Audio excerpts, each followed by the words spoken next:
Hey, Melinda. Thank you for inviting us to lunch. We're looking forward to it. I've always loved food. From my very earliest time. All right, here we go.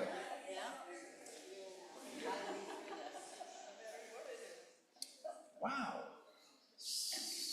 So if you want, I can move my script. Okay.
That's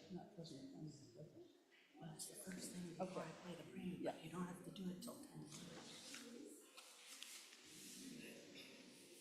Yeah, this has to be moved around.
Good morning.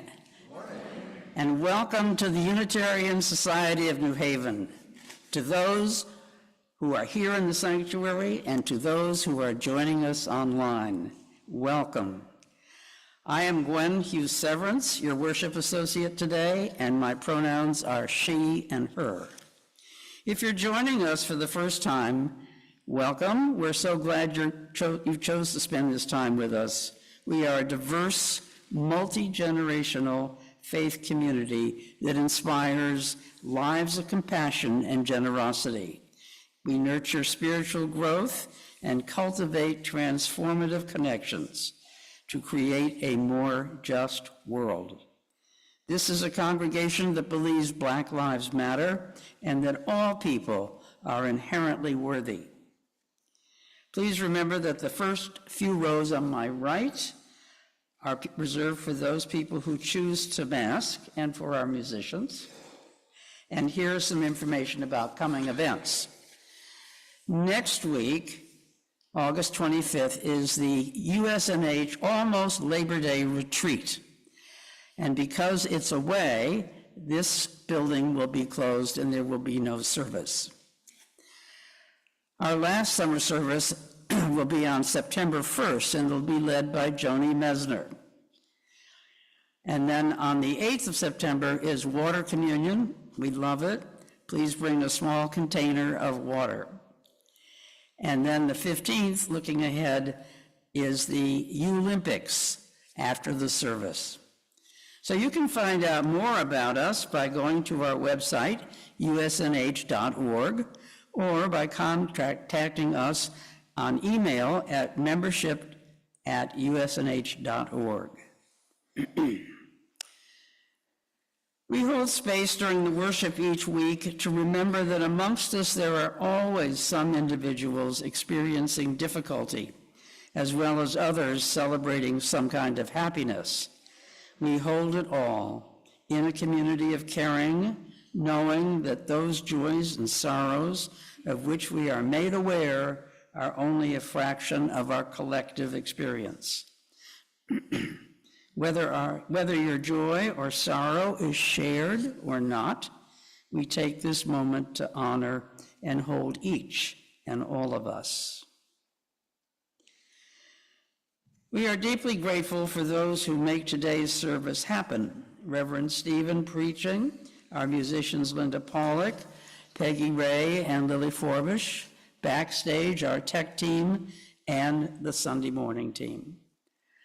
Let us note that the ongoing work of our community requires our collective effort and shared generosity. Ushers will be available in the back of the sanctuary after the service to receive plate donations. You're also invited to text a donation or to mail a check here to 700 Hartford Turnpike in Hamden. However you choose to support this community, your generosity is appreciated. And now Stephen will call us to worship.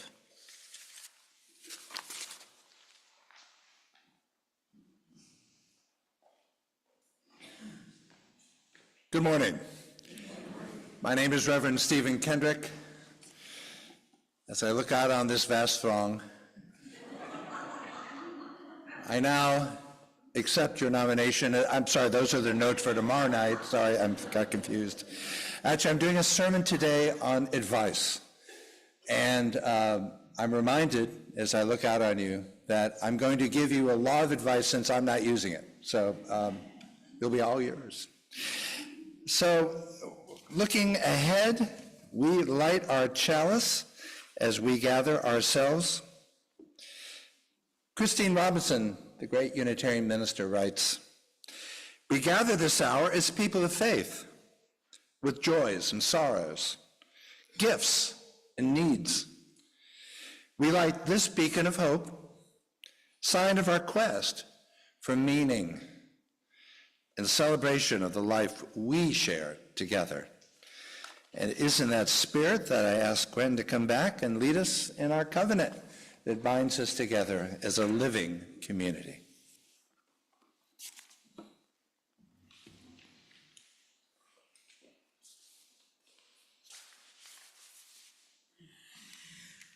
We covenant together to create and nurture a culture of respect and kindness, and to engage in the spiritual and everyday practice of loving more generously.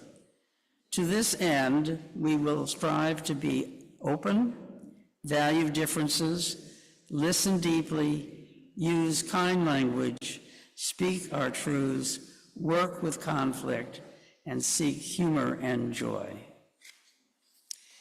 And we're going to sing. So number 41 in your hymn book, "I Brought My Spirit to the Sea." Actually, number 4. I'm sorry? Number 4. That's as high as I count. Oh, it's,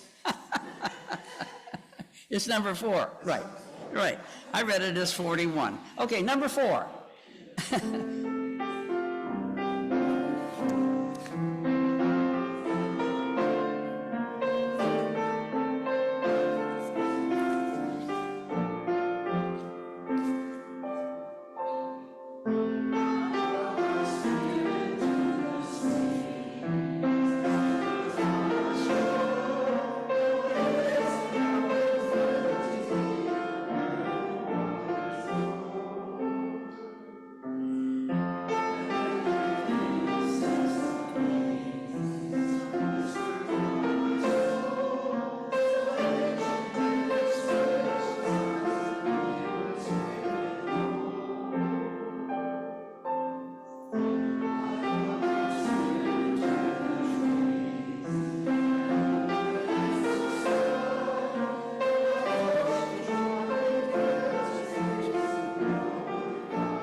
Our responsive reading this morning is found in your gray hymn book, number 719, Those Who Live Again by George Eliot.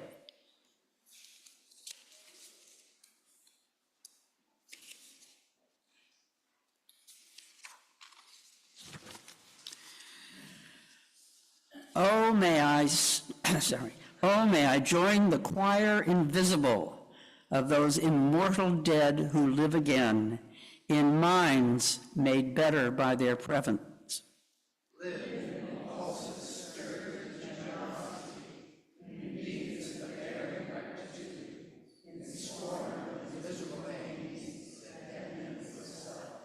In thoughts sublime that pierce the night like stars, and with their mild persistence urge men's minds to vaster issues.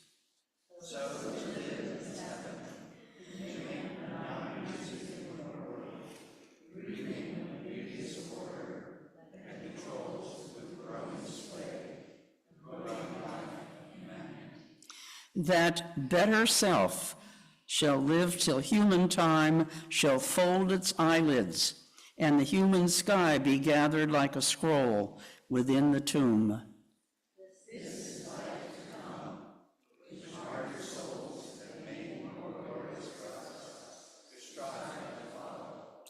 May I reach that purest heaven, be to other souls the cup of strength in some great agony.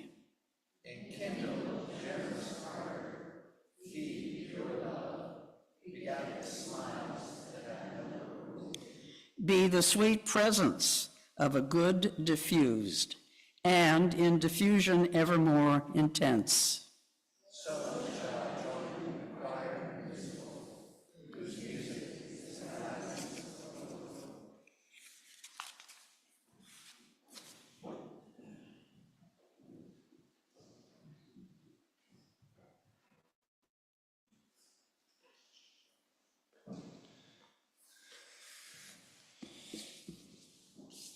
I was astonished to learn that nearly 80 people have signed up to be away next week, to go all the way up into Massachusetts, to Otis, is that right? It's an amazing tradition. Congratulations. That's an astonishing sign-up rate. And it shows the sense of community that truly does bind this group together. And I want to make one other very quick observation before I share this reading about the end of summer. And that is, I did a little quick count. We are nearly 100 today on a rainy Sunday in the dog days of August, and we have more people present in this sanctuary than the average UU church in America. That's true. So you can kind of feel good about yourselves, but not complacent. Far from it.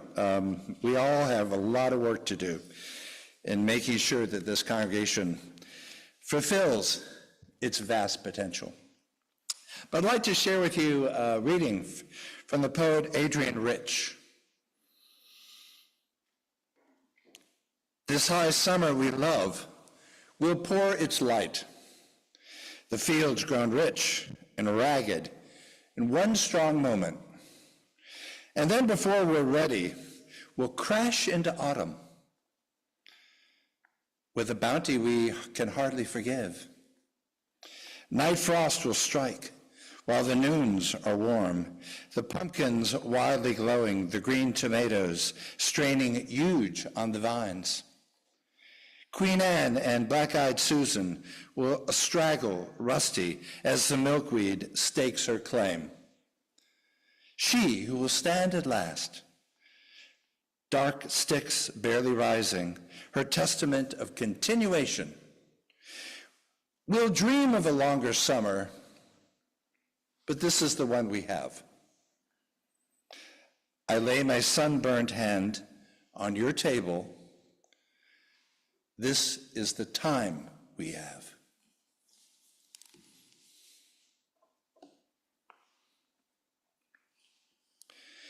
And since this is the time we have, the life we share, the community we have gathered, Let us be together in silence to offer our blessings, our honor, our hope.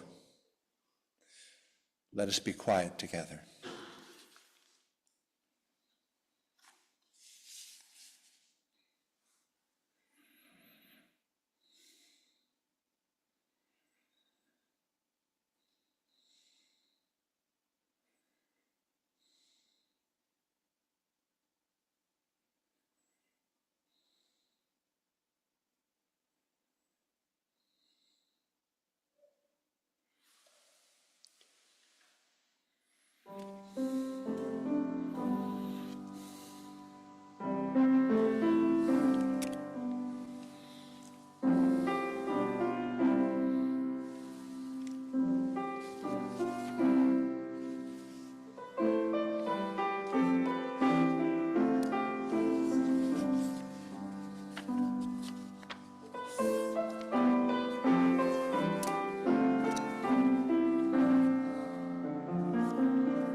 Thank you, Linda. Linda is a blessing in all of our lives. We should probably praise her. Thank you so much for being here on this summer morning. The author Madeleine L'Engle lived in Connecticut. She has a reading on perfectionism. It's something that you use are often prone to and constrained by. She writes, "Perfectionism is imprisoning. As long as I demand it, in myself or in anybody else, I am not free. And all my life, 52 years this summer, I believe that freedom is important, that despite all of our misuse and abuse of it, freedom is what makes us a little lower than the angels, crowned with glory and honor. According to the psalmist, how like a God, according to Shakespeare, freedom to remember, to share, to dream, to accept irrationality and paradox. That is what makes us human animals."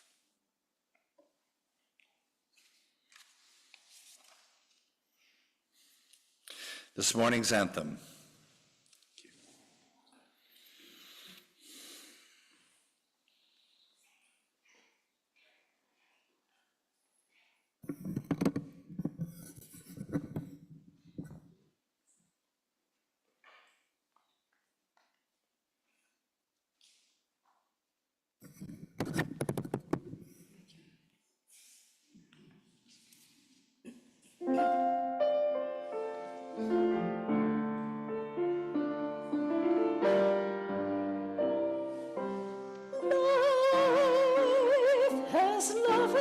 To sell all beautiful and splendid things.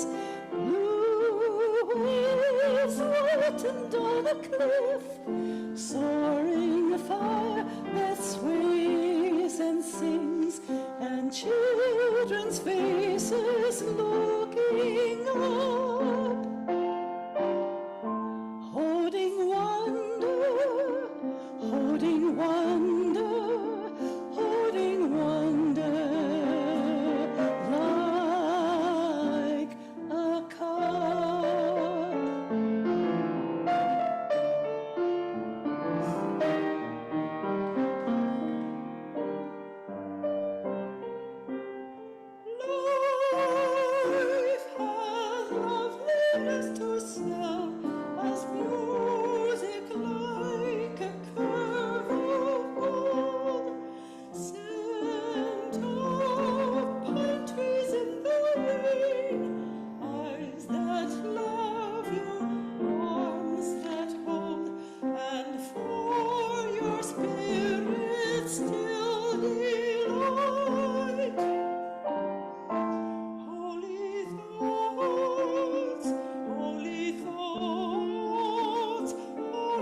strife were lost, and full breath of ecstasy.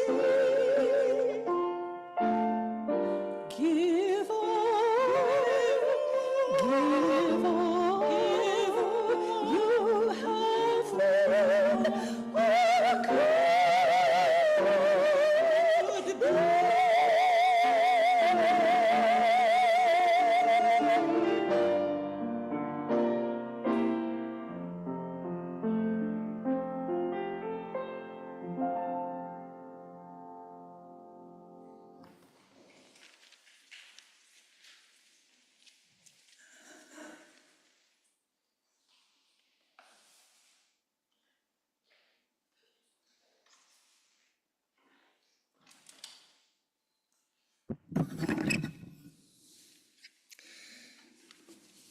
I was originally going to give this sermon in the winter time, and I actually don't have any memory of why it got X'd out of the, there was just so much going on last year. And about midway through July, I realized, I never gave that sermon. These people were probably anxiously awaiting it, and I've really held it off for far too long. Also, I was thinking about doing a barn burner, and we were going to save that for the fall. I thought a pastoral sermon would be a very, very good idea at this time of year. And in that spirit, I want to tell a story about two brothers. So one brother is on a long trip, and he calls his brother, who's taking care of the homestead, and he says, how's my cat doing? The brother says, your cat is dead. And the brother says, bro, I cannot believe you would be that brusque, that unfeeling. Let me give some advice to you, brother. You could have said, well, today the cat was on the roof and I couldn't get him down. And then when I called tomorrow, you could have said, well, the cat fell and it was taken to the vet. And the third day I call, then you say, your cat has passed on. So how's Grandpa? Well, he's on the roof.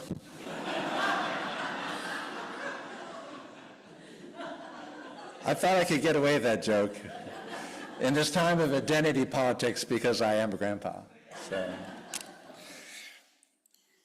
So I've sort of been collecting what I call meta sermons through the years. Recently, last year in the spring, I did a long 25-minute sermon on silence. Today, I'm giving a sermon, not that long, I trust, about advice and about maybe how not to give it and maybe why you shouldn't even try, and maybe there was a whole different path of giving and getting advice.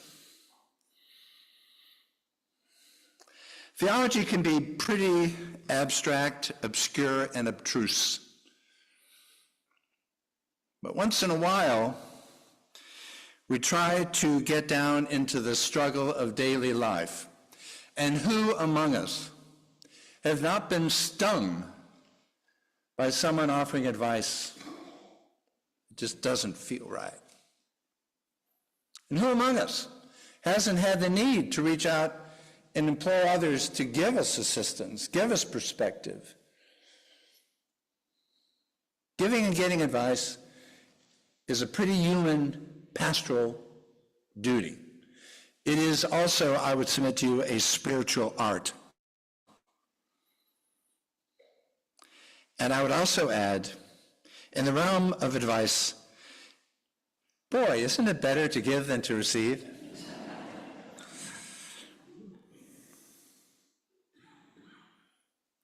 I've certainly felt it all through my own life. I know you have too.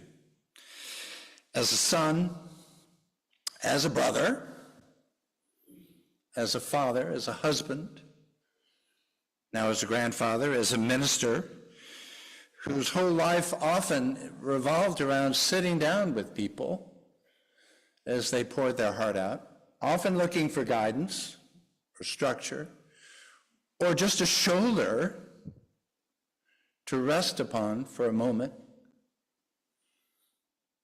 I have had to live with not just advice on a personal level, but how do I give it myself? And as a minister, I've also been on the receiving end of many, many observations through life. I remember the very first month I was in West Hartford, and I swear to God this is true, on the same day, we received a notice that someone was canceling their pledge because I talked about God too much.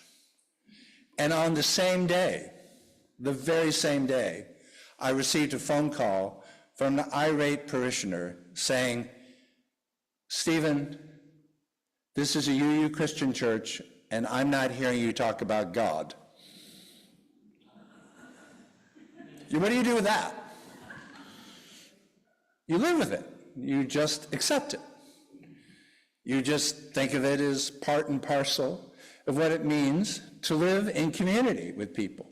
But you and I also understand that in the realm of advice giving, it isn't just communal, it's deeply personal. Deeply personal. Maybe you have the voice of a parent in your head, or a spouse, or the retort from a young person in your life. Giving and getting advice is just simply not easy or straightforward. It just isn't. And I can't give you perfect advice about how to give and give it. All I know is that sometimes people's best intentions will be received within our hearts with a sting. Sometimes we may think of it as unfeelingness, arrogance. There's all that.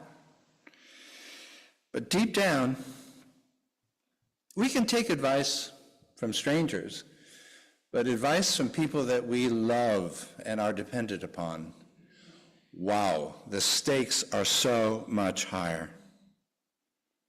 They take on a different reality.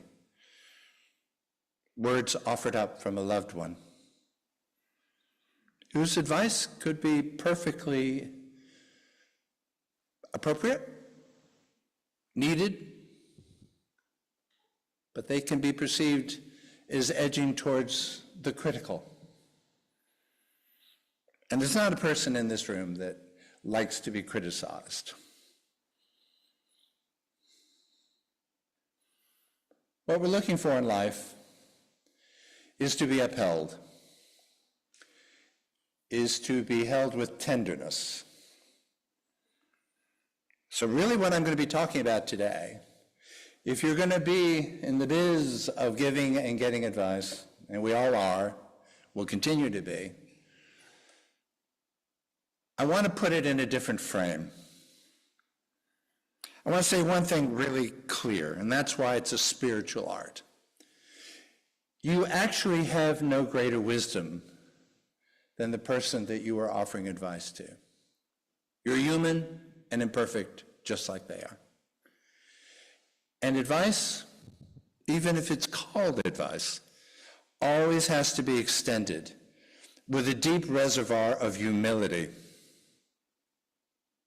Not wisdom, but humility, fellow feeling, deep affection.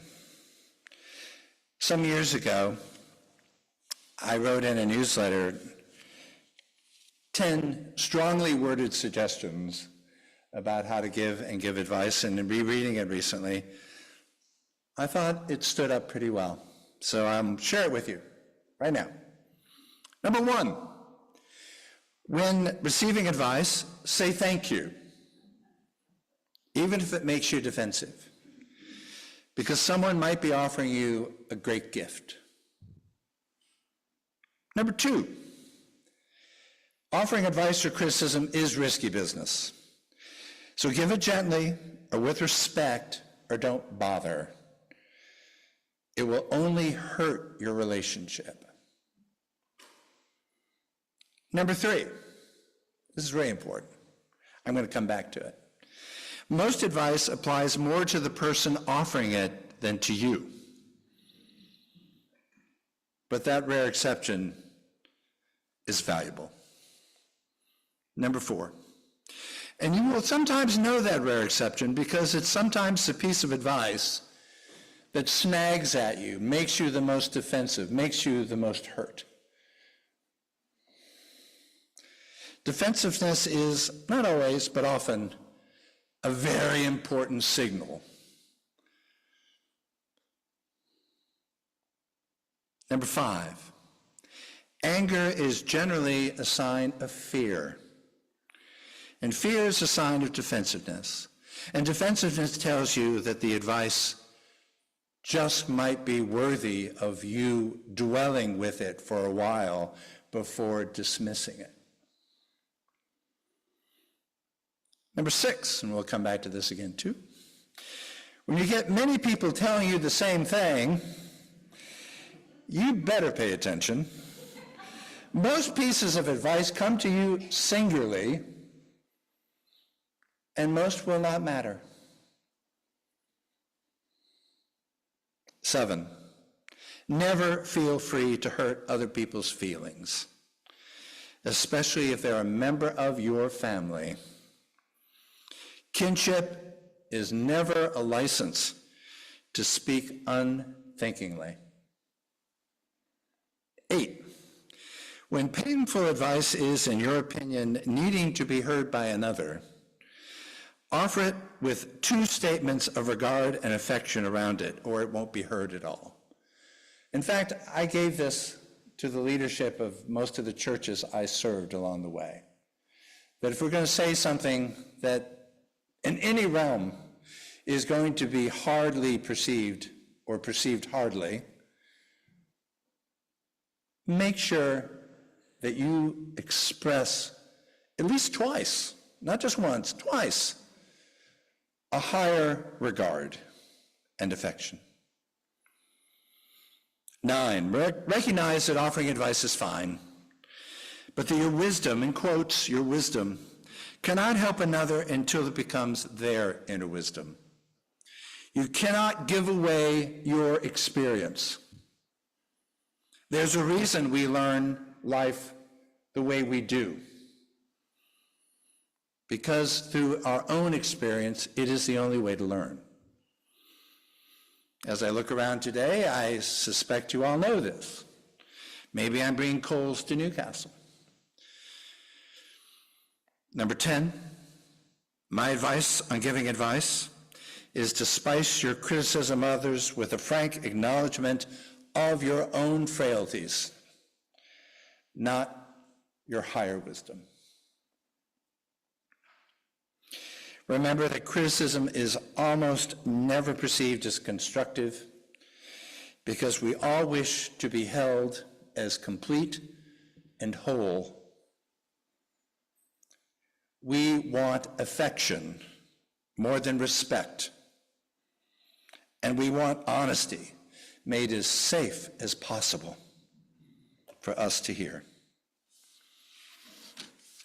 Now, I think that's pretty good advice. Who knows, People at the time seemed to appreciate it. All I know is this.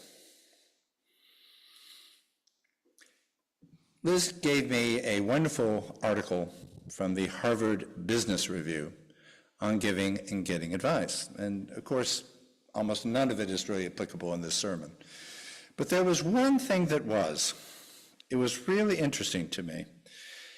A Harvard-trained lawyer and person that is on the board of overseers is a man named William Lee. He goes all over the country being solicited for advice. And he always uses the term seeker and advisor. He doesn't even use the word advice. And what he says in the end is that it is in listening that we can do this delicate art. It isn't just me offering advice to you.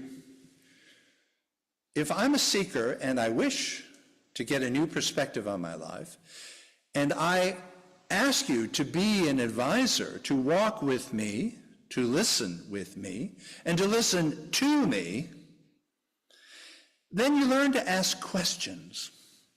The seeker can ask questions, the advisor can ask questions, and the more questions that go back and forth, you begin to realize that the power dynamics of giving and getting advice we normally misconstrue. What's really happening is, if this is going to work, is that seeker and advisor become one. They're drawn into each other's story. They're invited into each other's story. And that invitation happens and becomes open-ended when you listen and when you ask good questions.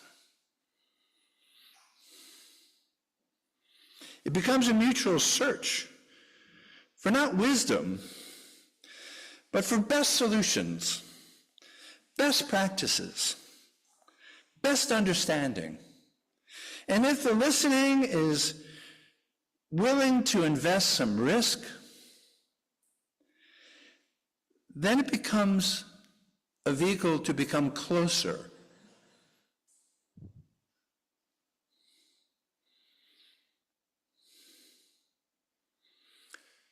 William Lee says the worst thing you can ever do is artificially, in giving advice, cut off the narrative. In other words, the story that the seeker and advisor are seeking to illuminate. Cut it off artificially. I know I do this all the time. It's one of my worst traits. It is so much better to continue the story in an open-ended way, to ask questions that allow people to reach conclusions for themselves. That's what I was alluding to earlier in my 10 strongly worded suggestions of inner wisdom. You don't have solutions for other people, but you, in sitting with someone, might be just the integral person, the right key to unlock an inner realization where the person makes the jump themselves. But they don't make it themselves. They realize it within themselves, but they make it in relationship with you. And if that can become how we give and get advice, then we're in a whole new ballgame. They will feel much more confident in what they realize, and they will feel much more affection with you. Seeker and advisor, drawn together, not as far apart as we might imagine, but really in one process, one moment, one interaction.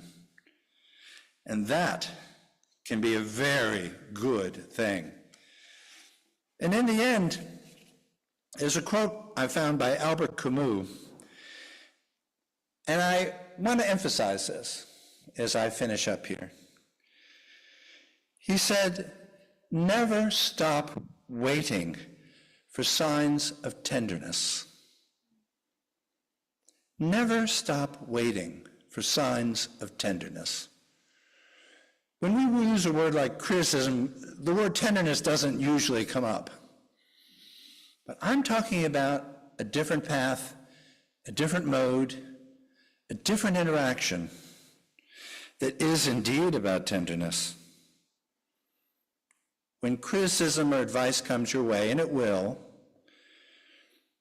hear it before you reject it. Try to turn it as best you can towards an inner wisdom that will lead you to where you want to go. But always understand in the end what we wish more than to learn is to be held in affection. And what we yearn for more than even respect is to be loved. As I said at the very beginning of the service, hey, take my advice, I'm not using it. But I want to use this. Every sermon I deliver is also delivered to me, because I understand that I'm probably not selecting this sermon because I've got it figured out. I'm selecting it because it's a piece of work that I'm engaged in. And I don't care where you are in life.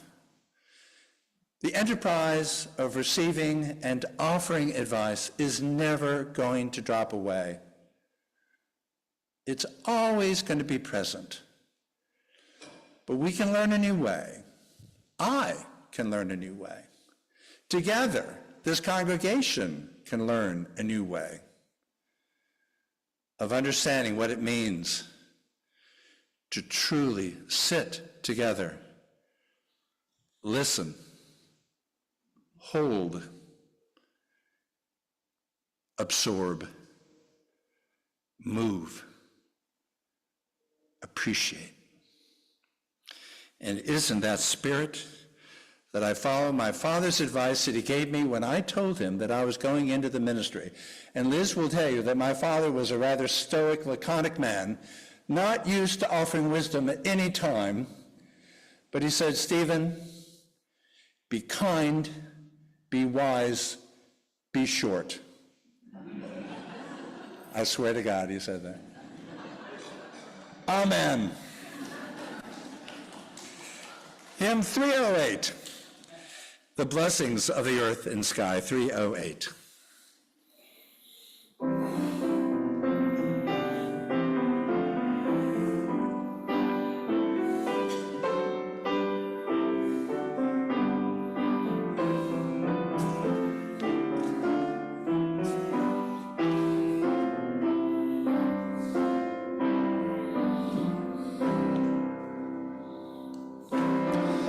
Blessings of the earth and sky upon our friendly house do lie, and the Master's art, your grace its every part, the warmth of many and this rune in human blessing on this stone. And upon the lakes and hills performs his native rituals, the worship our human toil brings sacrament from sun and soil. With words and music we the earth in nature's wonder seek our worth. Here we restore ancestral dreams enshrined in floor and wall and beam, a monument wherein we build that their high purpose be fulfilled, a tool to help our children prove an earth of promise and of love. And as we extinguish our chalice, and it may have extinguished itself, I don't know, we'll see. Please join with these words in your order of service. We extinguish this flame, but not the light of truth, the warmth of community, or the fire of commitment. These we carry in our hearts until we are together again. And now may peace, which passes all understanding, keep your hearts and minds in the knowledge of love, and may this peace be yours in the week to come. Amen.